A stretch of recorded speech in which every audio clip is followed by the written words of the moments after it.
Welcome in friends to YouTube channel the Beardos. आज हम लोग यूनिफॉर्म सर्कुलर मोशन के बारे में स्टडी करने वाले। ये एक छोटा सा पार्ट है, तो मैंने सोचा इसका एक छोटा सा वीडियो बना के आपको बता दिया जाए। इसके पहले हमने सारे न्यूटन्स के 3 लॉ ऑफ इक्वेशंस हमने जो देखे थे, v = u + at, x = ut + ½ at² and v² = u² + 2as। आज हम लोग जो देखने वाले यूनिफॉर्म सर्कुलर मोशन है। तो ये स्टार्ट करने से पहले मुझे आपको कुछ चीजें क्लियर करनी है। क्या चीजें क्लियर करनी है? देखो, जैसे अगर मैं बात करें तो यूनिफॉर्म सर्कुलर मोशन की, इसका मतलब क्या है? जब भी whenever an object moves with a constant speed along the circular path, it is said to be in a uniform circular motion. अगर कोई भी ऑब्जेक्ट एक कांस्टेंट स्पीड से क्या कर रहा है? वो मूव कर रहा है। कौन से पाथ में? सर्कुलर पाथ पे।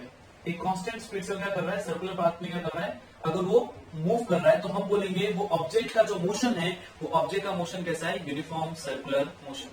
ठीक है, कोई भी एक ऑब्जेक्ट है, अगर वो एक कांस्टेंट स्पीड से क्या कर रहा है? वो एक सर्कुलर पाथ में अगर वो ट्रैवल कर रहा है तो हम उसको बोलेंगे the object is said to be in a uniform circular motion. ये समझने से पहले आपको कुछ डायग्राम हमको दिया था, कैसे हमको देखना है।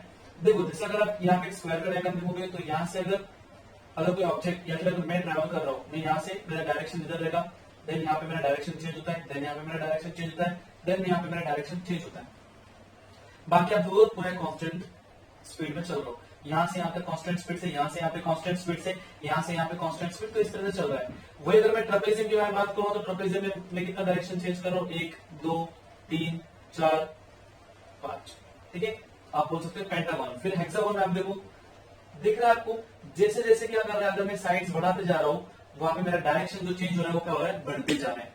जो मेरा डायरेक्शन चेंज हो रहा है वो क्या हो रहा है? बढ़ते जा रहा है। तो जैसे आप लोग सर्कुलर पाथ में आएंगे तो सर्कुलर पाथ में आप क्या बोलोगे कि आपका हर एक पॉइंट में, आपका हर एक पॉइंट में क्या होता है? आपका डायरेक्शन चेंज होता है हर एक पॉइंट पे। और आपको अगर वो फाइंड करना है तो you can draw the tangent and find. तो आप देख सकते हो, ऐसा अगर मैं टेंजेंट ड्रॉ करता हूँ कोई भी पॉइंट पे, अगर मुझे उसका डायरेक्शन फाइंड करना है, अगर आप एक सर्कुलर पाथ में ट्रैवल कर रहे हो और आपको एक पर्टिकुलर पॉइंट पे आपको ये जानना है कि मेरा डायरेक्शन क्या है, तो आप क्या कर सकते हो? ऐसे आप सीधा राइट, ऐसा हम लोग हमेशा करते हैं, जब ऐसा टेंजेंट अपना प्रॉपर नहीं आता है। ठीक है, तो इसका एक एग्जांपल आपके टेस्ट में दिया है। टेस्ट में क्या एग्जांपल दिया है? जैसे एक आप देख सकते हो, एक पूरा डिस्क है। ठीक है, आप डायग्राम में भी देख सकते हो, डिस्क है। उस डिस्क पे क्या करते हो? अगर आप कॉइन प्लेस करते हो एच पे, एच नहीं, आपके पूरा एंडिंग में, बाउंड्री में, अगर यहाँ पे अगर आप कोई कॉइन प्लेस करते हो और आपको डिस्क को क्या करते हो? स्पीड में स्टार्ट करते हो, तो जैसे ही क्या होता है, डिस्क जिससे घूमता है तो कॉइन क्या होता है? बाहर की तरफ भाग जाता है, मतलब it is throne outside. Why it is throne outside? Because वो जो कॉइन है वो एक मोशन में है, और जिस मोशन में है ना, उसका डायरेक्शन हर एक मोमेंट में क्या होता है? चेंज होता है। हमेशा याद रखना, हर एक मोमेंट में उस कॉइन का डायरेक्शन क्या होता है? चेंज होता है। और वही अगर आपने ऊपर जो अपने बीच में रख दिया, right, towards inner side, inner bonded side रखोगे तो वो क्या होगा? वैसे वो बाहर नहीं जाएगा। तो इससे क्या आइडिया आता है कि जब भी एक ऑब्जेक्ट अगर कोई सर्कुलर पाथ में रहता है, तो उसका हर पॉइंट में, एट एवरी पॉइंट, उसकी डायरेक्शन क्या होती है? चेंज होती है। और उसकी डायरेक्शन को अगर मुझे डिटरमाइन करना है कि बेसिकली वो कहां पे है, तो I have to just draw perpendicular to the circumference, that is nothing but the tangent.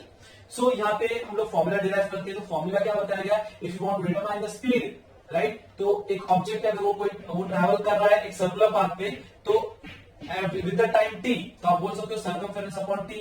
तो सर्कमफेरेंस क्या आपका 2πr with the time t, when r represents the radius of the circle.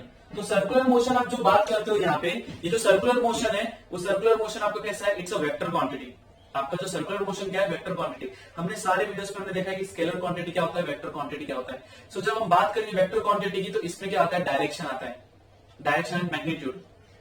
Magnitude is nothing but बोलते हैं numbers. जब numbers को unit के हिसाब से बात करें तो हम बोलते हैं मैग्नीट्यूड। बट यहाँ पे अगर आप बोलोगे सर आपने तो स्पीड लिया है, है ना, आप बोलोगे स्पीड लिया है, तो अब जब बोलते हो डायरेक्शन है तो यहाँ पे वेलोसिटी आपने क्यों नहीं लिया? क्योंकि आपको पता है इसके अगले वीडियोस में मैंने आपको बताया था, अगर मैं वेलोसिटी लेता हूं तो वेलोसिटी में मुझे क्या यूज करना पड़ेगा? डिस्प्लेसमेंट। और डिस्प्लेसमेंट हमेशा क्या डिटरमाइन करता है? भाई तेरा इनिशियल पाथ क्या था और तेरा फाइनल पाथ क्या था। तो यहाँ से स्टार्ट होकर वापस यहाँ पे आ गया, तो डिस्प्लेसमेंट क्या हो गया? 0। तो अगर डिस्प्लेसमेंट 0 है तो फायदा क्या डिटरमाइन करेंगे? एंड दैट्स द रीजन जिसकी वजह से हम क्या करते हैं? स्पीड लेते हैं। समझ रहे हो? अगर यहाँ से मैं डिटरमाइन करता हूँ क्योंकि वेक्टर क्वांटिटी तो मुझे भाई वेलोसिटी के सबसे पहले देखना है, तो डिस्प्लेसमेंट होगा तो initial and final point is same and so displacement is 0, so I get the value 0, and that's the reason you can say the velocity can't be taken, and instead of that we are taking the speed. Okay, so मैंने बताया coins move along the circular path, the direction of its motion is changing at every point. Understanding? तो accelerated motion की बात करते, ये आपको दिया है accelerated motion. So when an object is moving with a constant speed along the circular path, the change in the velocity, ये जो velocity में change हो रहा है, मुझे बताओ ये velocity में उसकी change हो रहा है, यहाँ पे इसकी velocity अलग रहेगी, फिर यहाँ पे अलग velocity रहेगी, समझो ना, ऐसे गिर रहे हो, राइट? जैसे हम लोग ऐसे फिर हमारा हम जो भी पिकनिक में जाते हैं तो वहां पे हम देखते हैं ना कि हमारा जो velocity होता है हर एक पॉइंट पे क्या हो रहा है, चेंज हो रहा है, और वो हर एक पॉइंट पे चेंज क्यों हो रहा है? Just because of the change in the direction, just because the change in the direction, तो डायरेक्शन की वजह से क्या होता है, वेलोसिटी आपका चेंज होता है. So this was about the uniform circular motion. So whenever an object is moving with a constant speed along a circular path, it is said to be a uniform circular motion. जब भी हम इसके बारे में बात करते हैं, we take into account the velocity. Velocity आपका हर एक बार चेंज क्यों होता है? Because हर एक बार में आपका डायरेक्शन चेंज होता है.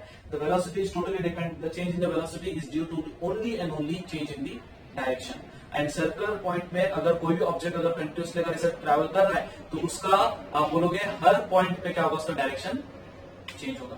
So this was about the uniform circular motion. इसके बाद हम जो देखने वाले that is a balanced and unbalanced force, basically Newton's 3 law of motion.